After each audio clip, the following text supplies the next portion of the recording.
back on Liquid Lunch. We got Ty Caine here. I was just explaining to Ty about the Bilderbergers, because you were up in King City where the Bilderbergers have had a meeting before. The Bilderbergers are the global illuminoids that get together every year or two to discuss how they're going to screw people next year. What a wonderful introduction. Isn't it? A future where we all get screwed. It's somehow inviting, somehow intriguing. For some people it is. Well, we're going to... And actually that's part of the issue that we were talking about. We're here to talk about there are 7 billion people on the planet today, give or take a few. I thought we were already at 7 billion. That came as a surprise to me. I mean, we're only at 7 billion. I thought to myself, I thought we were already over 7 billion. We want you to go out and count to make sure and get back to us. Yeah. Well, that's to a find good out, because point. I'm not so totally sure. But Yeah, how are they sure, whoever they are? How do they know there's 7 United billion? Nations Population Council said today is the day, and it is approximate. But the big issue is with so many people on the planet, that scares the hell out of most people, because population is one of the things we've worried about for hundreds of years, along with global warming, along with terrorism, along with all the things that are supposed to destroy us human beings on the planet. Yeah. And okay, here's a really cool thing that just intrigued me with leading up to 7 billion people on the planet. In the 1800s, early 1800s, Thomas Malthus went out to survey the whole planet. Yes. And he said, the population is growing geometrically. The food supply is only growing arithmetically, which means this is growing too fast. And he came back and he said, human beings on the planet are going to fail. We cannot produce enough food. We're going to eat ourselves out of house and home. Yeah. So since 1800, we have believed that human beings are going to fail on this planet. That is our future. As you know, we talked before, it was so much fun. I'm a hypnotherapist, and I take people into the future, into their ideal future, to help them create their ideal future. I do that with individuals, organizations, corporations. And now we need to do that as a world. We need to do that, all of humanity. See, I think if you took the Bilderbergers into the future hypnotically, Yeah. their ideal future would be one where there's only 500 million people on the planet, just like the Georgia Guidestones say. The Georgia Guidestone? Yeah, you're not familiar with about that. You Canadians don't speak English so well, do you? the Georgia. I can't believe you what don't are know you about the talking Georgia about? Guidestones. They're in Georgia. Oh, well, I kind of guessed that, but the rest of it is. So let me just complete this concept that I started a minute ago, because this is really a very cool thing on today. Okay. From 1800 on, we've been told, and we believed that the planet is not we can't support the people that live on the planet back then. Then, luckily, in the 1950s, Buckminster Fuller came along, who was a genius. Yeah. He was such a genius that when Einstein met him, Einstein said to him, "You amaze me." So this guy amazed Einstein. This is an accomplishment. So Buckminster Fuller said, "Wait a minute. It seems kind of ridiculous that we would create this whole planet where we're going to fail." So he went out and resurveyed the whole planet and came back with the determination that we have enough resources on this planet for every person to live like a billionaire. Yeah. We can succeed. As a human race, we can succeed abundantly, gloriously on this planet. Yeah. The next sentence in the introduction to his book, Critical Path, is like so profound and sad, but we can change it. After he said we can all live like billionaires, back then there were only 4 billion people, and he used to refer to the planet as Spaceship Earth, with everyone being an astronaut, and he called those astronauts, he said there are 4 billion billionaires living on the planet, but 99% of them don't know that, don't even know it's possible. So now we have 7 billion billionaires on the planet, but 99% of them do not know that we literally live in abundance. We have, here's a cool question. If I offered you $1 million cash, stack of bills, would you sell me your eyes? Ooh, that's How about you, a Vanessa? big question. No. No. Yeah. So that's how a good valuable point. are you? Oh, they say everybody has a price. I don't know. I mean, I value what I see. I value What if my I offered you eyes. $1 billion for your eyes? Would you give them up then? I don't think I would. No. So how valuable are we, just the being, the body, the person that we are? I think we're as valuable Isn't that cool? as we can be to other people. Yeah. Like Or- we could be worth, 10 times that price to other people by That's right. helping them. Right. Absolutely. Helping. So the help, what I do to help people is help them imagine. You know the old phrase, everything is created twice. First in your imagination, and then in the world. If we can't create the image of a world working, what are the chances of creating it in the actual world? And 99% of the people in the world think that we have scarce resources, think that we can't have enough food. We already have enough food. It's been proven. We already have enough food on the planet. Whoops. We already have enough food on the planet to feed everyone. It just doesn't get distributed because we don't have the thought and the creativity to go out and distribute it appropriately. Yeah. So what would happen if instead of 99% of the people on the planet not being able to imagine the world working, what if we could turn that around? That's my work, is help people not only imagine that, I help individuals, organizations, help them imagine their own future working first, Yeah. and then imagine the world working. Yeah, and like we could absolutely do that, right? I mean, I don't know what your viewpoint is on this, but I've read, I believe too, that maybe if 10% or even 1% of the population has that realization that we can create whatever we want, that we can make the world work for everybody, then it can grow exponentially because we walk around with this energy and everybody we come in contact to receives that. So it can affect everybody, and so we could all, you know, the 1% today could be 10% in next week. What do you think? What do you say about that? The coolest part about that is, back in the 50s, again, Roger Bannister was a runner, and he was trying to break the 4-minute mile, and science had proved that you can't do it. It's never going to happen. Luckily, he didn't believe them, so he went out and he broke the 4-minute mile. That's cool. You can achieve things that people say are impossible. But what's cooler than that is that when he did that, within days, people all over the planet started breaking the 4-minute mile, and they didn't know he had done it. We didn't have CNN back then. We didn't have cell phones and instant communication around the planet.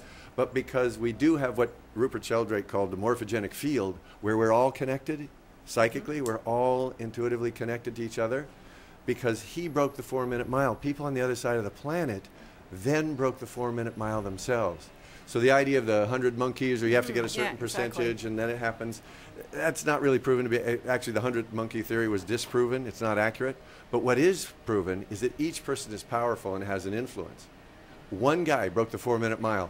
People all over the planet who were willing to take that in, who were willing to change, also created that change.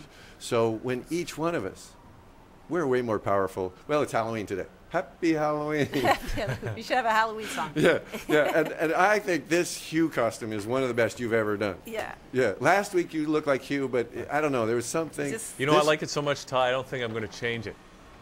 No I'm going to wear kidding? this costume every day. I think that's a good choice. I think there's they will something never to be see the said real for you. consistency. Yeah. So here we are. You know the wonderful quote by Teilhard de Chardin that we're not human beings having a spiritual experience. We are spiritual beings having a human experience. So the truth is we're all walking around in this costume that looks like a human being in a reality that we create. Quantum physics proves that we create our own reality.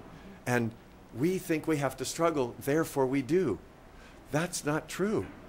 If we got the idea that Bucky Fuller said we can live like billionaires. In fact, I was thinking about that last week. My daughter lives in San Francisco, and she works for Kiva, which is way cool, nonprofit doing microloans all over the planet, doing really good things. So I live in LA, but I have a cell phone. I can pick that up anytime. Call her. She usually doesn't answer because she's like so busy and she's doing her life. But when I do get to talk to her, I get to talk to my daughter miles and miles and miles. 100 years ago, the richest person on the planet, the billionaires of the planet 100 years ago couldn't do what I can do today. We can all do. We already live like billionaires compared to just 100 years ago. We have this kind of communication where we can share ideas all out in the world. We already live such abundant lives, but we don't believe that it's possible for everyone. Therefore, it's not happening for everyone. Right. If we change that idea, we literally can win the game of life on Earth, and the world can work for everyone. That's my goal. That's what my work is about. Help people create a life that works for themselves first, and then create a world that works for everyone so that we all win the game, this amazing adventure that we came here as spiritual beings to have this adventure. It's like I often say, would you go to Disneyland to suffer? I don't think so. No. Would you come as a spiritual being to this beautiful little blue planet to suffer and struggle? No. But we've convinced ourselves that that's what we're here for. That's nuts. Yeah. We're here to have fun. So how can we unconvince ourselves? By realizing that good question. Great question, Vanessa. The first step is to imagine the future. Imagine what's possible. Yeah, and I'd like to forward that message to whoever's listening, and I will definitely keep that in mind, and have people think about their future. It's like you suggested. what I found in talking to thousands of people over the last, I've been working with the future for 30 years, full-time practice, 20 years. 97% of the people I talk to, from every walk of life, doesn't matter your station, 97% of them cannot imagine their own life working. That is very sad. It's really, that's why I've devoted my life to it. It's the single biggest problem in humanity. If you can't imagine it, what are the chances of creating it? As we say, I grew up in Utah and Montana, and as we say in Montana, 2 chances, slim and none. If you can't imagine it, you're never going to create it. So the biggest, your question is, what's the first thing you can do? On my website, there's a set of worksheets that you can get for free to design your ideal future, and just start imagining it. If you can't imagine it, you can't create it. If you do imagine it, then there really ultimately is no limit to what we can create. Now, Ty, I got a question for you about that. It sounds great. I mean, we all want that. We want to all be happy, live a better life, and enjoy ourselves. But as we were talking about it before we came on the show, you know, today is the day we hit 7 billion in terms of population. Population growth has been one of the major things that people are concerned about for at least since I came into awareness in this life. Also, we have things like terrorism, which is like it seems like that's a permanent threat to everybody now. And and you mentioned the climate change things. I mean, I think people are still in denial about that, right? And what kind of impact that might have on our lives. And I think people see these things and they go, you know what? How can I plan my life, my ideal future, when I got terrorism, I got the world population, I've got corrupt governments, climate change. All these things are threatening our future health, wealth, happiness, and so forth. So how do you, what would you tell somebody that's so concerned about those things that they can't really wrap their head around what their ideal future is going to look like? There's a very real issues and really scary. Most people live in fear most of their lives, both in terms of their own future. If they have family, if they have friends, if they have children, then they're in fear of that. Mothers are, I've actually met women, clients, who decided not to have children because they're so frightened of the future, which is why it's so important to change our picture of the future and then literally change our future. 2012, big deal. Not everybody, a lot of people freaked out about it one way or the other. What is it about? Is it the end, the predictions end? Is it the end of the world? Some people believe it is. I don't think so at all. Metaphysically, what it really is about is we're growing up and starting to create our own future instead of the predictions telling you what's happening. Humanity has gone through a childhood stage that's been thousands of years. We've been in our adolescence. And when a child, like with my daughter, when she was born, I could predict, I could look like a psychic and say, your body's going to grow, these things are going to happen. When you become a teenager, you're going to get interested in boys, your life, more body changes are going to happen. I could have looked like a psychic just knowing that childhood and adolescence looks pretty much like this. Humanity has been in its childhood and its adolescence. We're now stepping into our adulthood as empowered human beings, but they're not just human beings, we're spiritual beings. Quantum physics has now proven the truth from metaphysics that we create our own reality, that we're literally creating the world around us. It's all made of energy, it's all, and it responds to our beliefs. Yes. If you change your beliefs, you literally can, well, I healed myself instantly from a life-threatening illness 26 years ago because I dealt with my beliefs, my issues, the emotions and things that were inside and changed, saved my own life. I've helped clients do that, create new careers, create new relationships. We literally are powerful beings. That quote, we're not human beings having a spiritual experience. We are spiritual beings having a human experience. We are way more powerful than we think. Spiritual beings are not these little victims that kind of get played with, toyed with some punishing God and try to survive the reality. Spiritual beings are powerful. We create reality. We can create the future. Yeah. So we are the puppeteer. Exactly. Writer, director, and star of our own movies. Yeah. Quantum physics proves that, literally Yeah. beyond a shadow of a doubt. But Ty, if this is my own movie, who cast George Bush? Oh, you were off your stride that day, weren't you? I really was. What were you thinking? Yes. What was I thinking? What are you thinking? Excellent question. Perhaps we should track back in your journals and find out what you were thinking. Now, we literally do create by consciously creating. That's what we're learning to do with, like with The Secret and all of those mind technologies and things. Or we allow. Either way, we are responsible for our own movie. Unfortunately, things like political stuff that we don't like that happens to us or to the world around us comes particularly because we believe we're victims. We've been taught, like as I said, I've talked to thousands of people in the last 20 years. Less than 3% can imagine their own life working. Mm-hmm. Mm-hmm. What percentage can imagine the world working? Less than 1 part of 1%. Mm-hmm. So if you believe that life is about struggle, that we are victims, Mm-hmm. that the universe is a hostile place and it's out to get us, that is exactly what you're going to create in the world around you, in your life, and thus we create politicians with nasty attitudes. We create violence all around us in the world. The alternative would be if everyone on the planet knew that we have enough resources to live like billionaires, what would happen to wars? Where wars are usually fought, people trying to take other people's stuff because they don't think they have enough. People trying to take over other people's territory because they want the oil or they want the resources or they want... What if we knew that we all have enough to share? Mm-hmm. Mm-hmm. Yeah. The basic human being is loving and good. And that wonderful young man who was here on before talking about the Occupy Wall Street and Occupy Toronto. And human beings I loved what he said. They're getting together, thousands of people getting together. There's no hierarchical organized structure. They get together, and when they do get together, they find ways to cooperate. Yep. They help each other.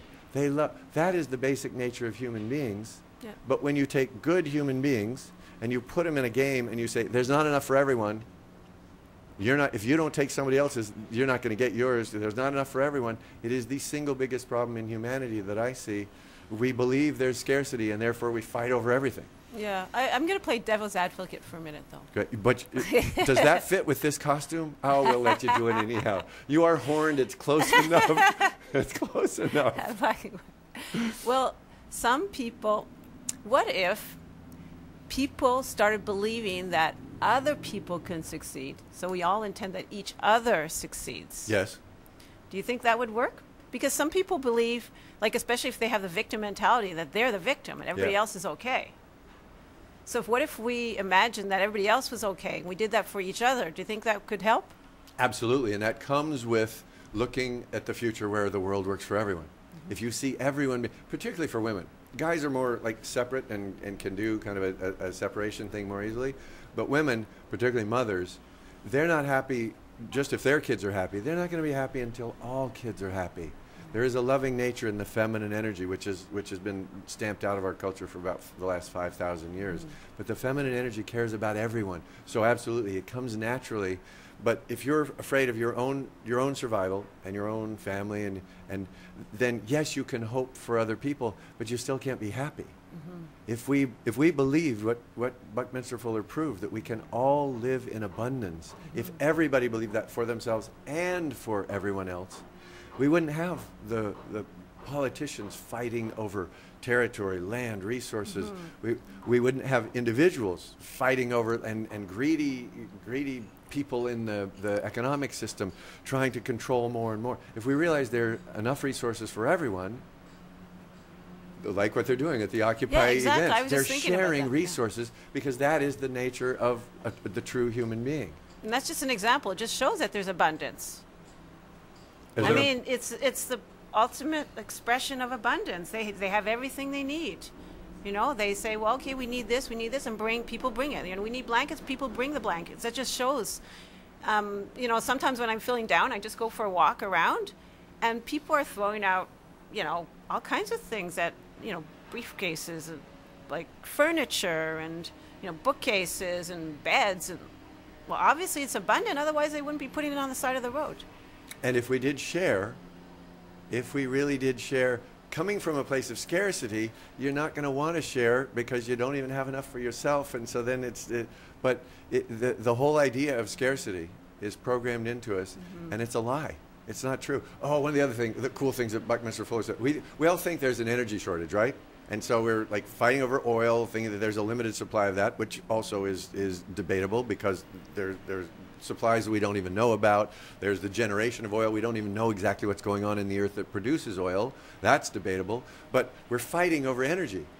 Bucky said we use less than 1/4,000,000th of 1% of the energy resource that is available to us just from the sun and the energy around us now. And then you go into the energy inside one atom, if you could get it safely, like through cold fusion or through other forms. There is no energy crisis in the universe. There's only a creativity crisis that doesn't allow us to tap the energy that's all around us.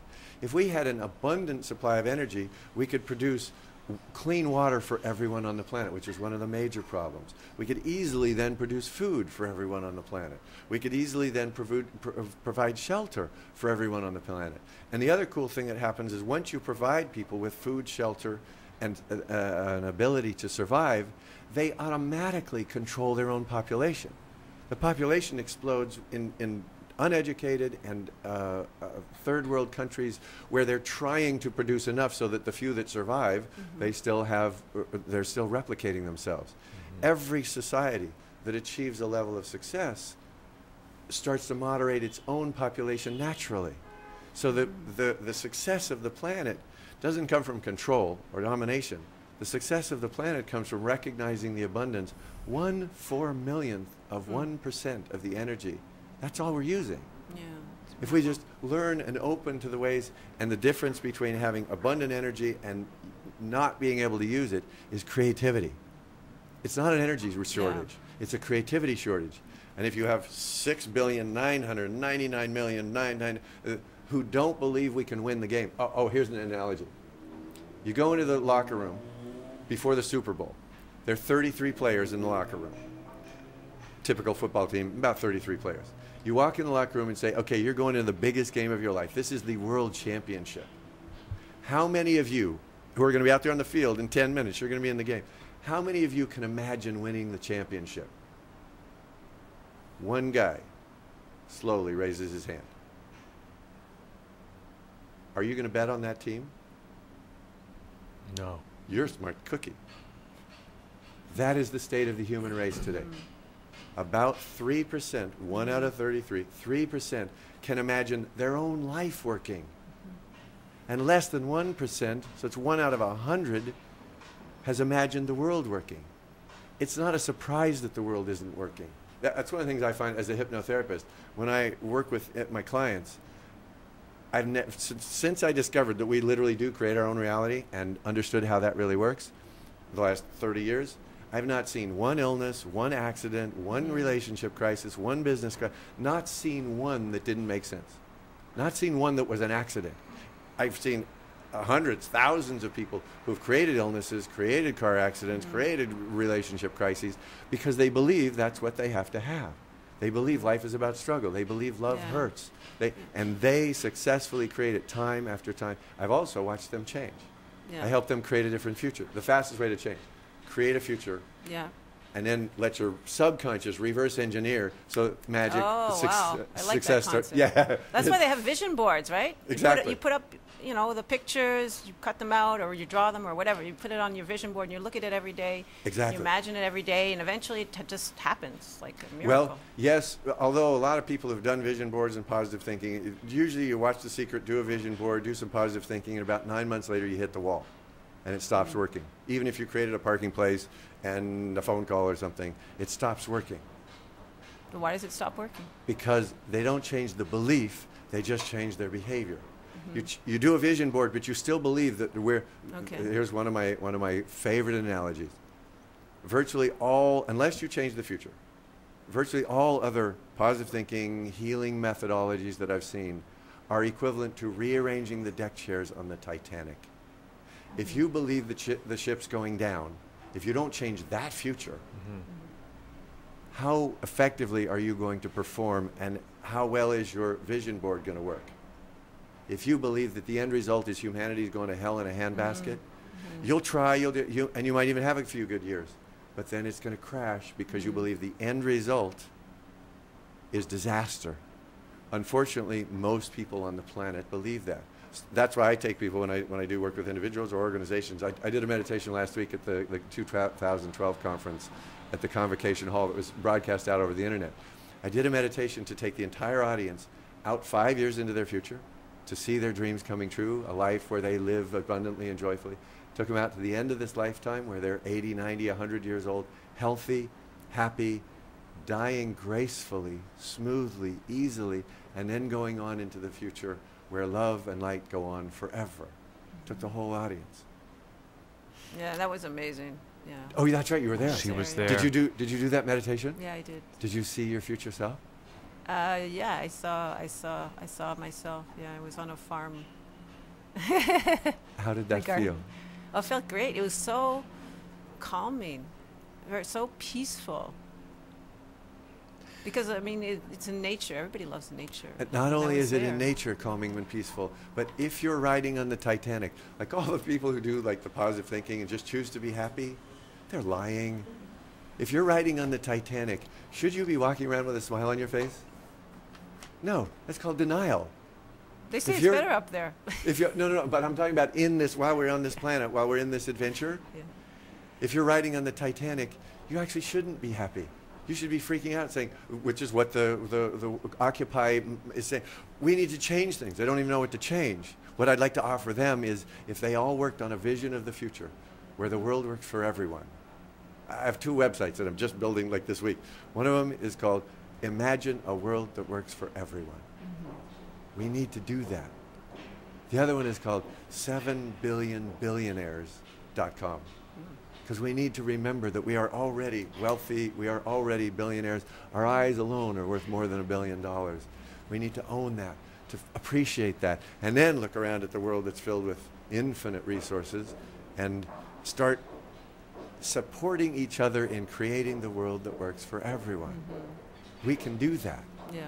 And the first step is to change the course of the ship. If you're riding on the Titanic, you shouldn't be happy. You shouldn't be having a positive attitude. You should go up to the captain and say, guess what? I'm taking over. I gave up control a while ago. I'm taking back the captain position in my life. I'm changing the course of the ship to a bright future. Yes, that's a great thought. Ty. Okay. Yes, Hugh. So, I think I think a lot of people are having issues, or they're having difficulty with this because we are with 7 billion people on the planet now, with nuclear weapons, with terrorism, climate change, and all this kind of stuff. It's like a lot of people are going, at some point, one of these, just pure probability, is going to come knocking on my door. That sucks, doesn't it? It does. So it's like that was clinically speaking, of course. I'm commenting there for you. Yeah. It sucks in a clinical way. I don't understand. Speaking as a No professional comment. hypnotherapist in technical terminology, I wanted to use Right. there to clarify the issue Yeah. for you. Thank Yeah. you.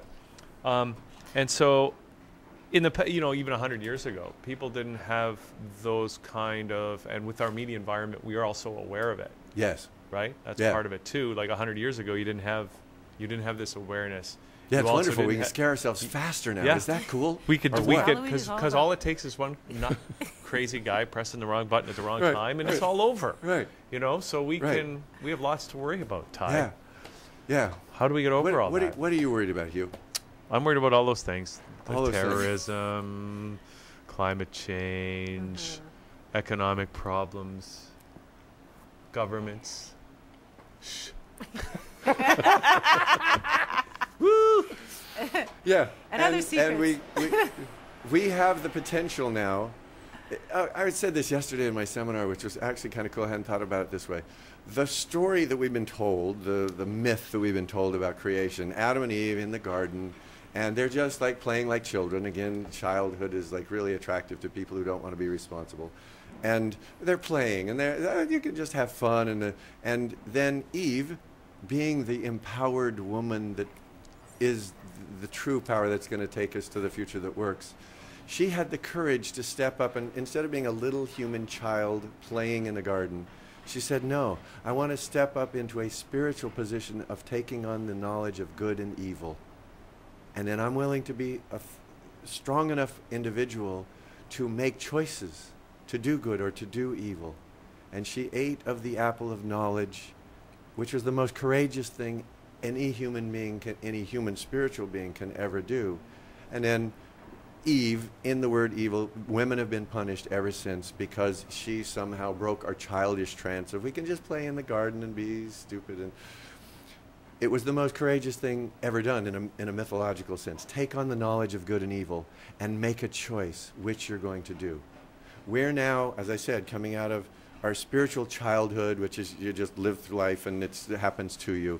Our spiritual adolescence, where we have churches that teach us that you have to come to us to be powerful and you have to suffer, and these ridiculous ideas that are promoted through religion. And we're now stepping into 2012 is not the end of the predictions. 2012 is about us creating our own future. Exactly. And taking the responsibility to make good choices or bad choices. So Humanity is let's make doing good choices. that. Individuals are doing that. And as we, as individuals, take back that power and make more empowered, loving choices, then humanity will make more empowered, loving choices. And then we can create a world that works and not create a movie where you push the button. Right. So, like you've talked about a lot of solutions. You know, earlier it was about the organic gardens, and then you mentioned basically using the energy that we have, like solar, Infinite solar power, energy available to us. wind power, wave power. Like, so we have lots of options there, right? And being kind towards each other and imagining a beautiful, positive future for ourselves and for other people. And the key is taking back the responsibility, taking back the power. You want to hear a weird metaphysical answer to your question? Yeah. Hugh probably does. The Hugh I know. Yeah. Bottom line is your future is your future. Uh-huh. If you want to get blown up, Yeah. you can create that future and exit. Uh-huh. If you want to stay and have some fun, you can create that future. Each Mm-hmm. individual has the choice. Here's the analogy. Two guys living on the beach. One guy's like totally paranoid about all those things and honestly, in the depth of his heart, believes that he's going out in a big disaster. Whether it's an earthquake or a nuclear bomb or whatever, he believes he's going out in a disaster. His neighbor, happy-go-lucky guy, has a hot tub on his deck, enjoys living in life on the beach, so time moves forward, time moves forward. The earthquake in California, from California, we have them all the time. We had a big one 17 years ago or something like that. The earthquake happens. In this guy's reality, the earthquake shakes, his building falls, he crashes, and as far as he knows, he died in the big one. And he's dead. He's gone. But in this guy's reality, the scientists are now talking about 11 different dimensions of reality that we're operating on all the time. This isn't just a single one-shot movie. We are multidimensional beings, multidimensional spiritual beings. So in a multidimensional reality, each person gets exactly what they want. This guy is still living on the beach. He's still got his hot tub. He's still got his paranoid neighbor. And he's enjoying the sun. Each one gets what they want.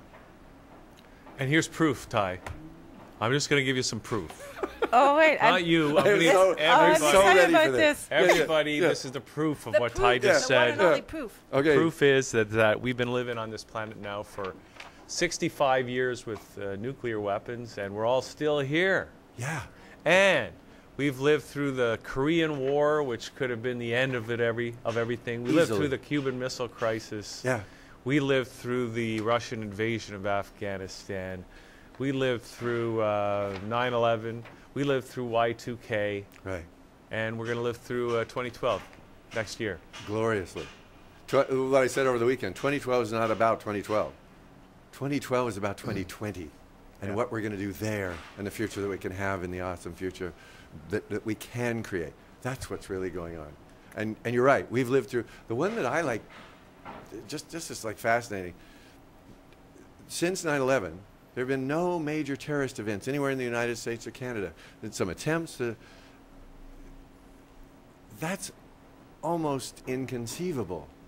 If you look at I have friends who are in the government and fighting against terrorism, and they're doing some really profound, powerful things, saving our butts in many ways.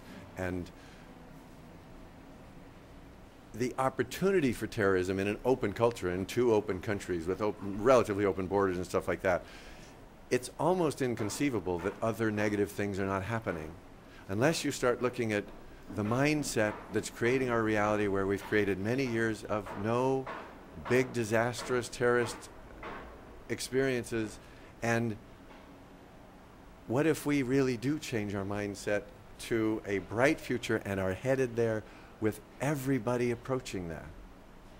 What would... Oh, okay, here's a question. Are you ready, Hugh? I'm ready for the question. Ty, please. What would the world look like in your imagination Yeah. if it worked for everybody? And notice what happens as you think about answering the question. Yeah. And then see if you can come up with something, because I've asked thousands of people what their life would look like if it totally worked. And okay, I'll show you the average person. I'll be the average person. I You asked me want to what- hear Hugh's Yeah, yeah. answer. I I want to see to Ty's I wanna- average person. I want to get to impersonation. that. I want to get to that question because it's a big one. Okay. You play me Yeah. and ask me how clear are you about your ideal future? And I'm going to play the average person. I'm going to show you what I've seen 1,000 times and see what you learn about me in the first 1/10 of a second. Okay. After you ask that question. All right, Ty. How Clear clear is your vision of your ideal vision future. of your ideal future? What do you know about me already? Did you watch? We should Do it watch again. Ask me Oh, again. Judy, How clear is your clear vision is of your your ideal vision future? of your ideal Okay, future? now we'll pause, and wait. I got to get in a state. I'm an actor. I'm like a professional, so I got to get in. Okay, I'm the average person. Okay, I'm there now. Now ask me. Okay. How clear are you about your ideal future? What do you know about me already? Not that clear. Bingo. I've done that 1,000 times, and that is 97% of the population respond that way. So This now fly, let's this see fly is you. annoying. This truly. fly. Okay, let's We have to get accept him the to sign a fly. release form, Okay, this fly. Let the fly go away. The fly will now leave us. Thank you, fly. Yeah. Goodbye. Okay. So, yeah. So that's what I found, is that 97% of the population react like I do. They don't even have a clear vision of their own future. So like the football team with only one player who can imagine it working, you wouldn't bet on them. Would you bet on the average? No, the average person is headed for a mediocre future because that's what we get programmed for. Then, if you ask, well, what would the world look like if it worked? Nobody has a clue. That's the gift that I'd like to offer to the Occupy people. Start working on your vision of the future. You're demanding change, and it's easy to rail against the machine. Demanding change, get rid of the currency, throw the bums out there. It's easy to do that, but like that wonderful young man you had speaking here earlier, creating solutions is where the real work begins. So each one of those people, every single one of those people can start working on their vision of their own life working in a future where the world works for everyone. If we all just created that vision, what would it look like if 7 billion people, each one had their own vision of a world that works for everyone? What would the planet look like tomorrow? I think we'd have giant floating cities, for sure. So now you answered my question. There's your saunas vision and of hot the ideal tubs. future. Yeah. So now back to your question. You still have to. You're not getting I out have of to this answer one. it now. You have I'm to just answer the question. Kidding about the floating cities. I know Okay, that's good. what the zeitgeist people want, the Venus Project. No, my vision is people living a little closer to the land, smaller communities, less large cities, more community-determined governance about what's happening in those communities. Is that likely? Yeah. Toronto's going to disperse, and we're going to take down all the big buildings and spread people out in the land? I think that, is it likely? Well, I think we are still It's not about the likeliness of it. I think that we Yeah, are exactly. And you can dream, and brainstorming, you dream without reservations. Plus, there's but, momentum, and the momentum is not in that direction yet. But I think that at some point it can be. Even things naturally, things that are already happening. Actually, let me apologize for, I can sort go of butting in there. Bye, yeah. Does that mean that we have to dismantle cities, or does that just mean that people are able to live out on the land, and the ones who want to? Yeah, we don't have to dismantle it. No, we can just turn. Things can just shift so that the momentum starts to go in the other direction. Right, right. It's already happening. People are moving north. A lot of people are Yeah. moving on. A lot of people are talking about creating their own communities, and they are starting it already. Local food. It's all about local food. Here's a vision that I asked a guy this question, and he'd actually thought about it years ago at a seminar. We're just sitting out in the lobby after the event, and we started talking about the future. And I said, "So what is your vision?" He said, "My vision is when I'm an old grandfather, one of my grandchildren or great-grandchildren is over at my house, and the television comes on, and they're doing a documentary, and in the documentary about the past, they mention poverty. And my granddaughter, who's sitting there in the room with me, looks over, she's watching the TV, and she looks up and says, 'Grandpa, what's poverty?'" It's beautiful. Yeah, that would be good. Isn't that cool? Yeah. Okay, Ty. Michael Beckwith, the Agape is wonderful. He's a friend, and I see him in LA all the time. And he was up on stage one day, enthused, just excited, just really jazzed. And, he gets on a roll. It's amazing. He's the Energizer Bunny. We just had somebody from his church here in that very chair. I met him too. What was her name that was here from his church? Oh, she's an actress, right? Yeah, forget. She's one of the singers. The singing, the music there is awesome. Yeah. So anyhow, Michael's up on the stage, and he just gets on a roll, and he jumps into the future one day, and he says, "Okay, imagine you're in the future," and he's walking through a museum with a grandchild again. They walk through the museum, and they see this display case, and the grandchild goes over and looks, and he looks in there, and they're guns and tanks and weapons of destruction, and the grandchild says, "What's that, Grandpa?" Grandpa looks down and says, "Oh, that's stuff that people used to use to hurt each other way back a long time ago. Yeah, you wouldn't know that because we don't do that anymore." Little images like that. Play with the future. Play with what it would look like to work for everyone. And then we're pretty powerful spiritual beings. If we got 7,700,000,000, if we got everybody to imagine a world that works. Oh, one other comment that's important. Bucky Fuller also said that he looked at the population. Obviously, the population was growing. He said the planet, if we tap the resources, if we used what's already there, the planet can easily support. He was at 4 billion back in the 50s. 7 billion, 9 billion, 12 billion. The population is not that big a deal if you have unlimited resource, if you tap the energy that's already there. We can actually, as spiritual beings, we didn't come here to fail. We didn't create this beautiful blue ball and this amazing universe to come here and fail. We came here to make it. You don't go to Disneyland to suffer. You go to Disneyland to have a good time. Yeah. This planet is like a Disneyland for spiritual adults to come and love and, like you said, to give, to share, to learn about love. That's why we came here. We can do that and win the game. Wouldn't that be cool? Yeah, let's win the game. That'd be cool. Okay, Ty. Thanks. Yeah. It's been great to have you on. Thanks for it's fun being here in person. Great to have you in person. So that's awesome. And but the show's over now, so we have to just give out all the contact information. I know you're still in Toronto for another day or two before you head back to LA. Yeah. What do you want to? Let's give people some contact info and tell them what you're up to next if they want to participate. Yeah. The website that I mentioned, futurevisioning.com is my primary website. And as I said, I work with individuals, couples, organizations, helping them create a bright future.